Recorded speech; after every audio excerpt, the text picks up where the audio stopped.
ನಮಸ್ಕಾರ.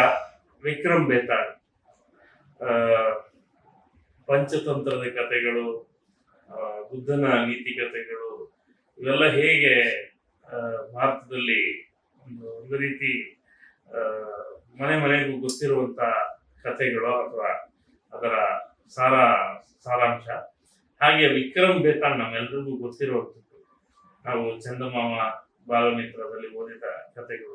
ವಿಕ್ರಮ್ ಮತ್ತು ಬೇತಾಳ್ನ ಆ ಒಂದು ಪಜಲ್ ಅಂತೀವಿ, ಅಂದ್ರೆ ಆ, ಒಂದು ರೀತಿ ತರ್ಕ ತಾರ್ಕಿಕವಾದಂತ ವಿಷಯಗಳು, ಇಂಟ್ರೆಸ್ಟಿಂಗ್ ಆದಂತ ಕಥೆಗಳು. ಅದನ್ನ ದೂರದರ್ಶನದಲ್ಲೂ ಕೂಡ ನೋಡಿದ್ವಿ ನಾವು. ಈಗ ಸಿನಿಮಾ ಆಗಿ ಬರ್ತಿದೆ, ಆದ್ರೆ ಆ ವಿಕ್ರಮ್ ಬೇತಾಳ್ ಅಲ್ಲ ಇದು. ಇವತ್ತಿನ ಈ ಜನರೇಷನ್ ನ ಒಂದು ವಿಕ್ರಮ್ ಬೇತಾಳ್ ತುಂಬಾ ಇಂಟ್ರೆಸ್ಟಿಂಗ್ ಆಗಿ ಮಾಡಿದ್ದಾರೆ. ನಮ್ಮ ಸ್ಟೀಫನ್ ಜಾಕು ಮೊದಲನೇ ಸಿನಿಮಾ ಇದು. ತುಂಬಾ ಒಳ್ಳೆಯ ಟ್ರೈಲರ್ ಇದು. ಟ್ರೈಲರ್ ನೋಡಿ ಆಶೀರ್ವಾದ ಮಾಡಿ. ಸ್ಟೀಫನ್ ಜಾಕು ಮತ್ತು ಇಡೀ ತಂಡಕ್ಕೆ, ವಿಕ್ರಮ್ ಬೇತಾಳ್ ತಂಡಕ್ಕೆ ಶುಭವಾಗ್ಲಿ ಅಂತ ಹಾರೈಸ್ತೀನಿ. All the best.